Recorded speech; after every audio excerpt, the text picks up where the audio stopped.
think we have a couple of questions already flowing into that chat box. I think, Suvagata, if you can, maybe you can start picking them one by one, or maybe if anyone wants to jump up, like I can see first question from Deepak is here. If Deepak, you want to, unmute yourself, and if you want to ask, that is also fine.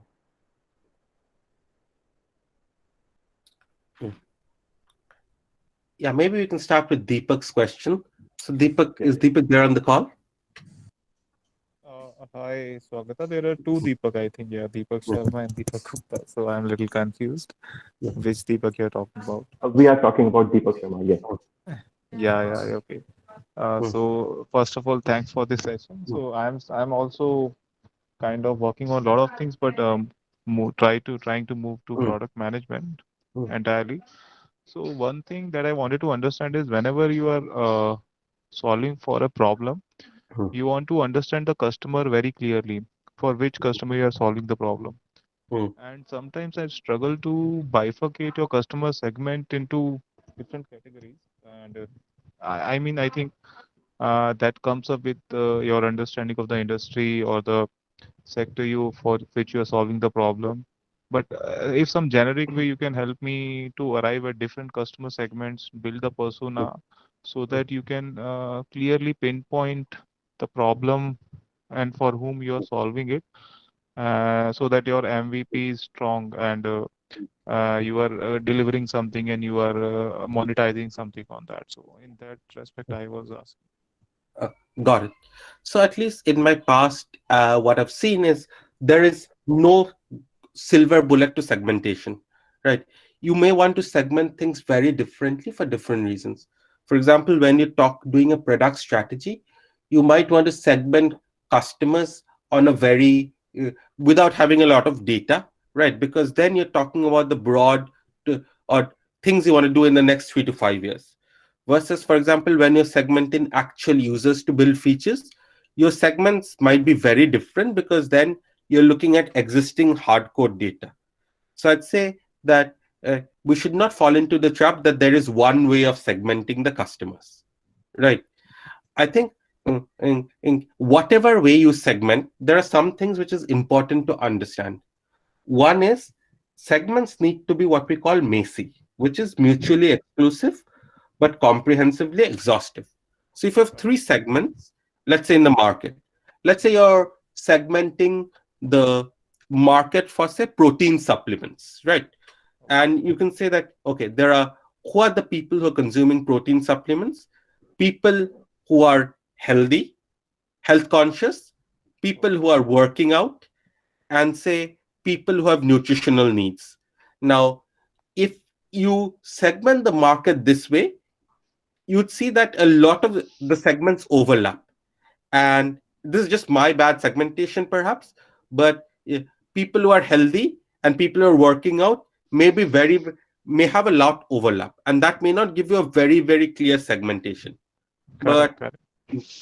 but a way of doing that could have been that people who actively work out, people who have consciousness about their health and do not work out actively, and people who are not actively working out but have specific health needs. That could be a way of segmenting.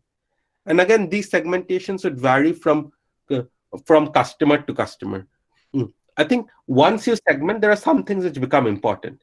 One, are these segments big enough? Because if you have three segments, but only the third one is only say 1% of your estimated population, then it's not really three segments. It's just essentially two major segments. The the second thing you should think about is how do we validate that these segments have very different needs.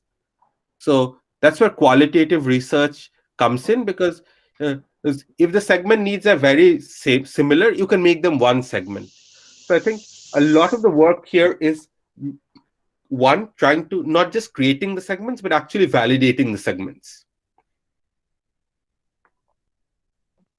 And just one follow-up question, Swagata.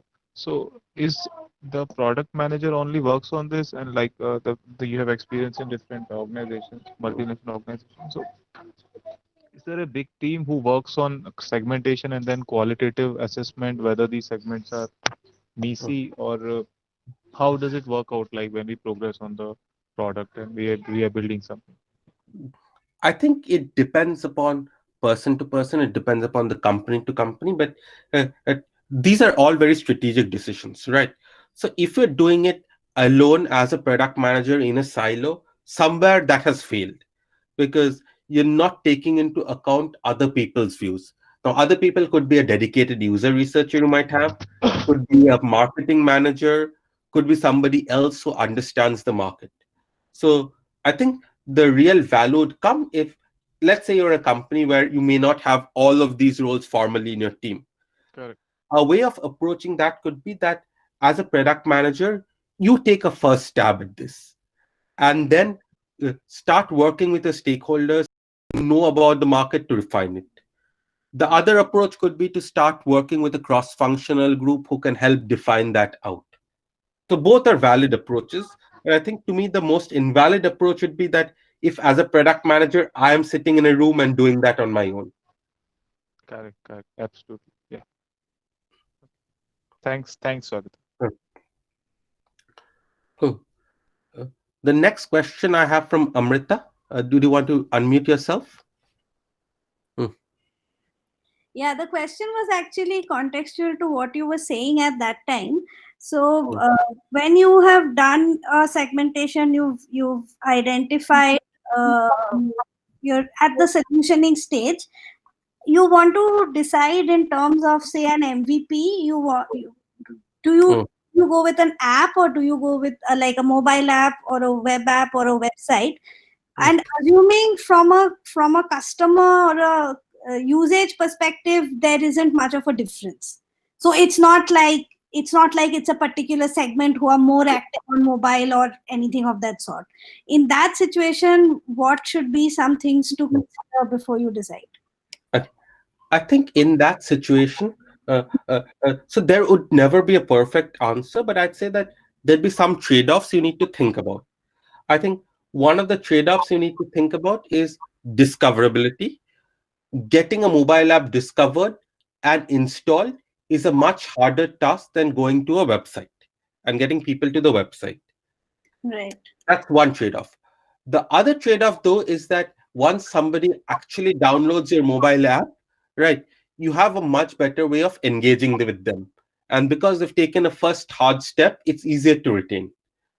On the other hand, from an experience perspective, uh, it's easier to build deep end-to-end native experiences on mobile, which you may not want to be able to do on websites. So if you're really working on something where you see a native end-to-end experience is going to be useful, you may want to start with an app. Now, the other more interesting question is, should it be an app-only strategy or should it be a web-only strategy? And in my past, what I've seen is most companies look at that as a portfolio approach. If their product can work well on both web and app, it's just a matter of relative prioritization where it works. For example, Facebook, we have both a web and app strategy. Now, but there are some places where your web experience might be very inferior, say booking a cab, right? And at that point of time, you might decide not to do a web strategy because you might actually end up losing customers. Okay, got it. Very nice. Thank you.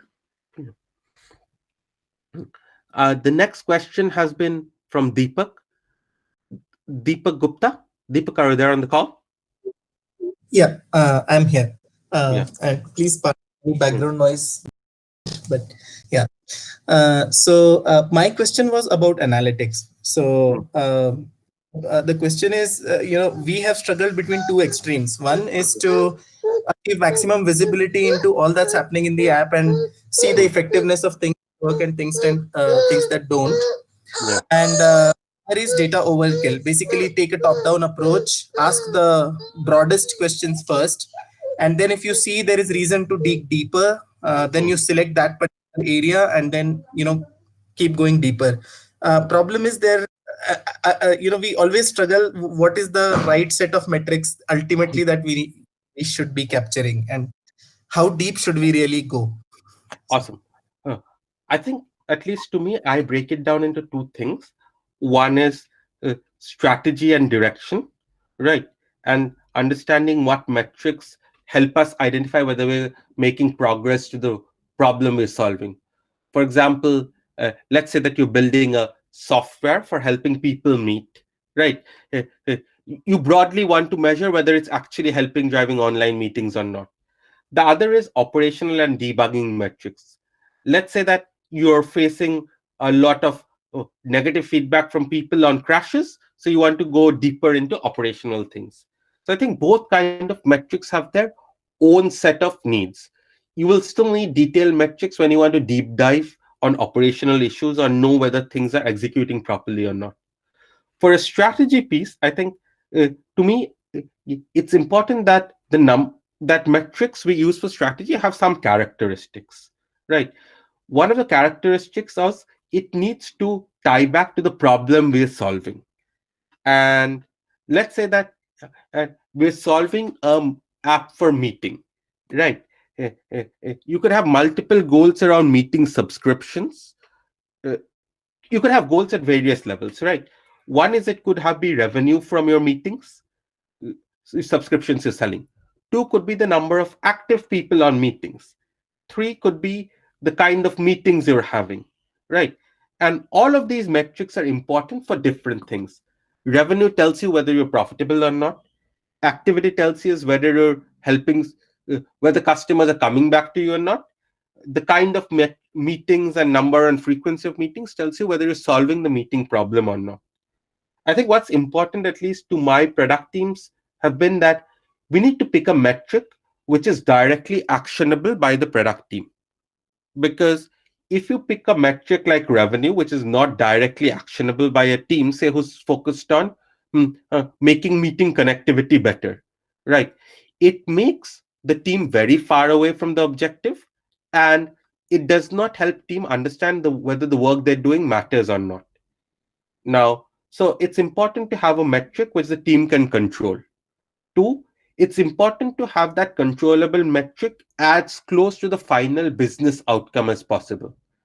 For example, if you're building a platform for, say, running these meetings, you could have metrics around a platform SLA, but that's really very, very far from the end business outcome. So it's also about striking a balance between whether what kind of metric you want to have, which is as close tied to the business outcome or the problem you're solving.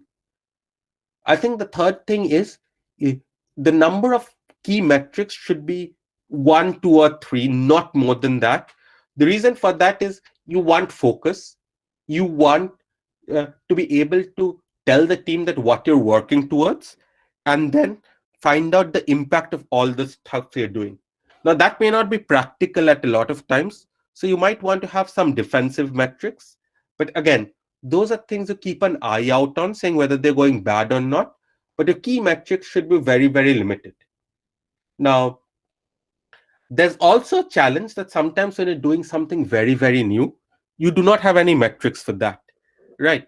At that point of time, you could always have some ship goals, where your goal is to actually ship a feature in time T with a particular defined format. So that's one way of perhaps cheating, where you have some metric goals as well as maybe 2 or 3 major ship goals. The idea is over time, you need to be able to take those ship goals and make them metric-based goals. Did I answer you correctly, Deepak, or do you have some follow-up questions? Yes. Yes, I have one small follow-up question, but you can answer it later for the dearth of time. And the follow-up question is this. I mean, these metrics, I love the part where you mentioned that, if the metrics are directly tieable to something that the teams can do, rather than metrics that are purely diagnostic in nature, that don't translate into actions. But what about, say, I have a mobile app, and in mobile app, you may have some broad features like, say, loyalty, which is a big area. And then I can have success of loyalty related metrics. And then there could be something very granular as to, how is my sign-in page or my forgot password flow very optimal to, not make the users abandon it way. So when it comes down to this level of granularity, okay, is my feature design perfect? Should I be revamping this particular feature? Is it a problem with the feature design, or the value proposition itself is misunderstood. That okay, it's not. I think it's of high value, but it's really not. When it comes to that granular, how do you go about it? How do you make your app better? So I think it again to me goes back to focus, right? That and what we're talking about and what's the problem you're trying to solve. If the problem you're trying to solve is build a loyal user base, you might have two ways of doing that, right? Increasing the total number of making existing users more loyal, right? As well as increasing the number of new users who become loyal. And I think this is where I believe that metrics drive the decision. Let's take loyalty, right? You might have two ways of defining loyalty. One way of defining loyalty could be the total number of loyal people, loyal users, could be loyalty, and loyal could be based on, say, whether they buy a subscription program or whether they log in and active every day. The other could be the percentage of existing users which are loyal, right? And both have their own uses. Now, let's say that you take a metric like percentage of existing users who are loyal. That might never lead you to debug your bad user sign up experience, because the people who are not signing up will never fall into your bucket. But if you take a metric like the total number of loyal users, your problem statement of bad sign up flow should be addressed there, because ideally your data would show that you're not getting enough new people to be loyal. So I think it goes back to your choice of metrics here and choice of how you measure them. I think the other thing I want to touch upon is metrics are not perfect, right? They may not speak to the exact problem you're solving, so they're always going to be a proxy, right? Metric like how much time, say, somebody uses the app for does not tell you whether they're liking the app or not. It's just a proxy to say that they seem to be finding enough value in the app. So while you're setting metrics, I think it's very important to understand that they are imperfect proxies of what you're trying to solve. So always take them with a pinch of salt. True. Very relatable. Thanks.